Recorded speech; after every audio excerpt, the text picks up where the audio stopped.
Bismillahirrahmanirrahim. Assalamualaikum warahmatullahi wabarakatuh. Alhamdulillahirrabbilalamin. Pada kesempatan kali ini, kami akan memaparkan materi tentang makna ilmu pengetahuan dan teknologi serta seni bagi manusia, yang akan dipresentasikan oleh Echa Danesa dan Rindi Amanda Sinta Dewi. Materi yang pertama yaitu pengertian ilmu pengetahuan, teknologi, dan seni. Istilah teknologi berasal dari kata tekne dan logia. Kata Yunani kuno, tekne berarti seni kerajinan. Dari tekne kemudian lahir teknos yang berarti seseorang yang memiliki keterampilan tertentu. Istilah teknologi berasal dari kata tekne atau cara dan logos atau pengetahuan. Jadi secara harfiah, teknologi dapat diartikan pengetahuan tentang cara. Menurut Hartono dan Kester dalam Mulyani dan Halizad 2021 halaman 103 mengatakan bahwa ilmu pengetahuan merupakan suatu usaha untuk mencari pengetahuan yang masuk akal dan diandalkan serta bisa diuji secara sistematis, menuntut tahap-tahap yang teratur dan berdasarkan prinsip-prinsip serta prosedur yang tertentu. Sedangkan teknologi adalah sarana yang menyediakan kebutuhan untuk kelangsungan hidup manusia. Sedangkan seni menurut Kamus Besar Bahasa Indonesia adalah keahlian yang membuat karya yang bermutu dilihat dari segi kehalusan, keindahannya, dan lain-lain. Seni juga dapat diartikan sebagai sesuatu yang diciptakan manusia yang mengandung unsur keindahan. Materi yang kedua yaitu pengaruh iptek bagi kehidupan manusia. Adapun yang pertama yaitu di bidang pendidikan, dampak positifnya yaitu yang pertama, muncul media massa khususnya media elektronik sebagai sumber ilmu dan pusat pendidikan. Yang kedua, dampak dari hal ini adalah guru bukannya satu-satunya sumber ilmu pengetahuan, sehingga siswa dalam belajar tidak perlu terlalu terpaku terhadap informasi yang diajarkan oleh guru di sekolah, tetapi mereka juga bisa mengakses materi pembelajaran langsung dari internet. Adapun dampak negatifnya yaitu siswa menjadi malas belajar, terjadinya pelanggaran asusila, dan lain sebagainya. Yang kedua yaitu bidang informasi dan komunikasi. Dampak positifnya yaitu kita akan lebih cepat mendapatkan informasi-informasi yang akurat dan terbaru di bumi bagian manapun melalui internet. Adapun dampak negatifnya pemanfaatan jasa komunikasi oleh jaringan teroris.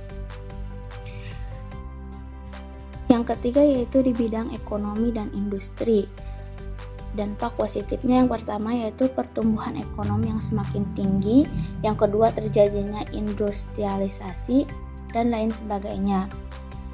Adapun dampak negatifnya yaitu yang pertama terjadinya pengaruh bagi tenaga kerja yang tidak mempunyai kualifikasi yang sesuai dengan kebutuhannya. Yang keempat yaitu di bidang sosial dan budaya. Adapun dampak positifnya yang pertama yaitu perbedaan kepribadian pria dan wanita. Yang kedua, meningkatnya rasa percaya diri, kemajuan ekonomi di negara-negara Asia melahirkan fenomena yang menarik. Dan yang ketiga, tekanan kompetisi yang tajam di berbagai aspek kehidupan sebagai konsekuensi globalisasi akan melahirkan generasi yang disiplin, tekun, dan pekerja keras. Dan dampak negatifnya yaitu kemerosotan moral di kalangan warga masyarakat, khususnya di kalangan remaja dan pelajar, dan lain sebagainya. Materi selanjutnya, peranan seni bagi manusia. Adapun peranan seni bagi manusia antara lain, yang pertama kesenian sebagai pembentuk peradaban manusia.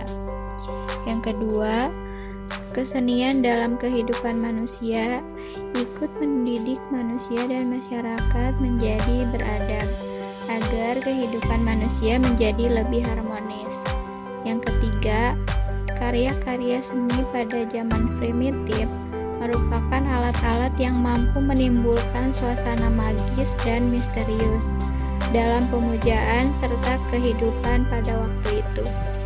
Juga karya-karya kesenian klasik yang puitik, heroik, maupun karya-karya modern. Kesemuanya memberi pengaruh yang besar dalam peradaban manusia. Yang keempat, kesenian sebagai kebutuhan hidup. Yang kelima, kesenian untuk kebahagiaan seni.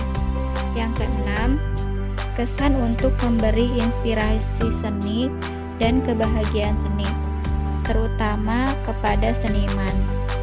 Ia mengerjakan seni karena di situ ada kebahagiaan yang merupakan kebutuhan, walaupun hasilnya nanti untuk dinikmati oleh para penonton.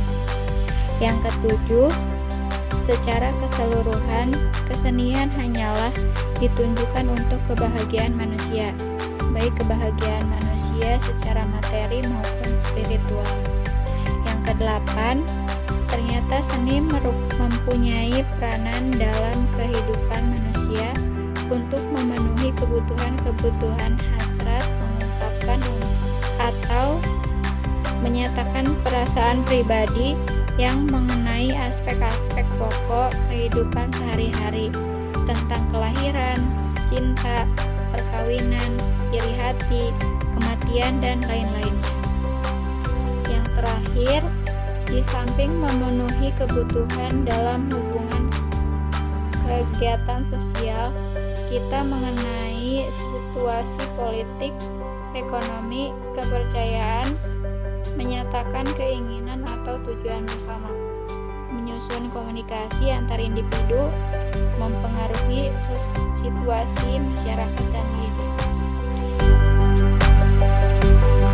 Materi selanjutnya, fungsi seni dalam kehidupan. Menurut antropologi, kesenian adalah salah satu unsur budaya manusia. Kita dapat merasakan dalam pengalaman hidup sehari-hari betapa kita berbagai bentuk. Berdasarkan fungsinya sebagai pemenuh kebutuhan, seni dibagi menjadi beberapa kelompok. Yang pertama, fungsi individual. Manusia terdiri dari unsur fisik dan unsur psikis. Salah satu unsur psikis adalah emosi. Maka, fungsi individual ini dibagi menjadi fungsi pemenuhan kebutuhan secara fisik dan psikis atau emosional. Yang kedua, fungsi sosial atau kelompok. Fungsi sosial artinya dapat dinikmati